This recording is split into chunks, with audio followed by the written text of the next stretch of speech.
Hi friends, Shashi YouTube ಸ್ಟುಡಿಯೋಗೆ welcome. ಇವತ್ತು super ಆಗಿರೋವಂಥ ಮಟನ್ ಗೀ ರೋಸ್ಟ್ ರೆಸಿಪಿಯೊಂದಿಗೆ ನೋಡಿ. ಮೊದಲಿಗೆ ಅರ್ಧ kg ಮಟನ್ ತೊಗೊಂಡಿದ್ದೀವಿ. ಅದ್ರಾಗೆ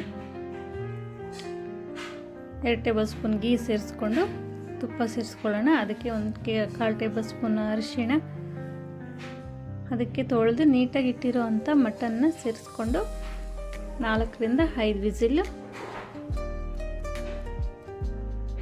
ತಗೊಂಡ್ರೆ ಮಟನ್ ಅನ್ನೋದು ತುಂಬ ಚೆನ್ನಾಗಿ ಬೆಂದ್ಕೊಳ್ಳುತ್ತೆ.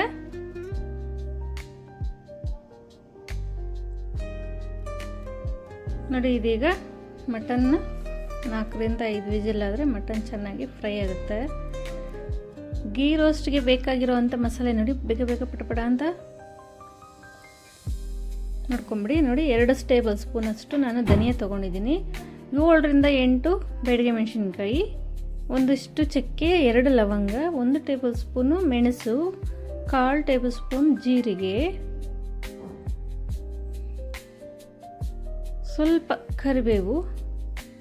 ಇಷ್ಟನ್ನು ಹಾಕ್ಕೊಂಡು ನಾವು ಚೆನ್ನಾಗಿ ಕಡಿಮೆ ಹುರಿಲಿ ಈ ರೀತಿ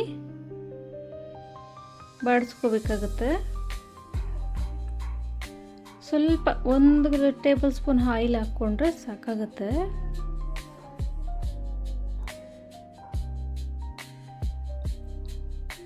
ನೋಡಿ, ಇದು ಆಗಿದೆ. ಇದನ್ನು ಮಿಕ್ಸಿ ಹಾಕ್ಕೊಂಡು ಪೇಸ್ಟ್ ಮಾಡ್ಕೊಬಿಡೋಣ. ನೋಡಿ, ಇದಕ್ಕೆ ಸ್ವಲ್ಪ ಸೋಂಪು ಹಾಕ್ಕೋಬೇಕಾಗತ್ತೆ. ರುಬ್ಬಿರುವಂಥ ಮಸಾಲೆನ 1 ಈರುಳ್ಳಿ, ಸೋಂಪು ಸೇರಿಸ್ಕೊಂಡು ಒಗ್ಗರಣೆ ಮಾಡ್ಕೋಬೇಕಾಗತ್ತೆ. ನೋಡಿ, ಆ ಮಸಾಲೆ ಸೇರಿಸ್ಕೊಂಡು ನಾವು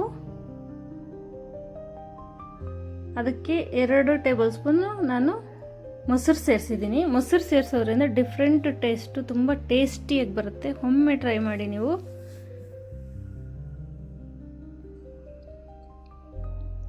ನೋಡಿ, ಆ ಮಸಾಲೆ ಆಗಿದೆಲ್ಲ. ಅದಕ್ಕೆ ಈಗ ನಾವು ಮಟನ್ ಸೇರಿಸ್ಕೊಳ್ಳೋಣ. ಬೇಯಿಸ್ಕೊಂಡಿರೋವಂಥ ಮಟನ್ ಸೇರಿಸಿ 1-2 ರಿಂದ 3 ನಿಮಿಷ ನೀಟಾಗಿ ಈ ಥರ ತಿರುಗಿಸಿ ಕೊಟ್ವಿ ಅಂದರೆ ಮಟನ್ ಗೀ ರೋಸ್ಟ್ ರೆಡಿಯಾಗಿದೆ. ಇದಂತೂ ಬ್ಯಾಚುಲರ್ಗಳಿಗಂತೂ ಸೂಪರಾಗಿ ಚಪಾತಿ ಜೊತೆಗೆ ತಿನ್ನೋದಕ್ಕೆ ತುಂಬಾ ಟೇಸ್ಟಿಯಾಗಿರುತ್ತೆ. ಒಮ್ಮೆ ಟ್ರೈ ಮಾಡಿ ಮನೆಯಲ್ಲಿ. ರೆಸಿಪಿ ಹೇಗಿದೆ ಕಮೆಂಟ್ ಮಾಡಿ. ತುಂಬ ಏನು ಇಂಗ್ರೀಡಿಯೆಂಟ್ಸ್ ಬೇಕಾಗಿಲ್ಲ ಫ್ರೆಂಡ್ಸ್. ನೋಡಿ, ಇಷ್ಟೇ.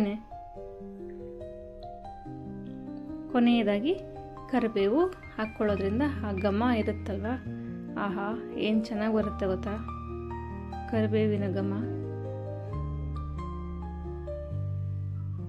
ಮಟನ್ ಯಾರು ತಿನ್ನಲ್ಲ ಅಂಥವ್ರು ಸಹ ಇದನ್ನು ತುಂಬ ಲೈಕ್ ಮಾಡಿ ತಿನ್ನೋ ಅಂಥ ರೆಸಿಪಿ ಇದು.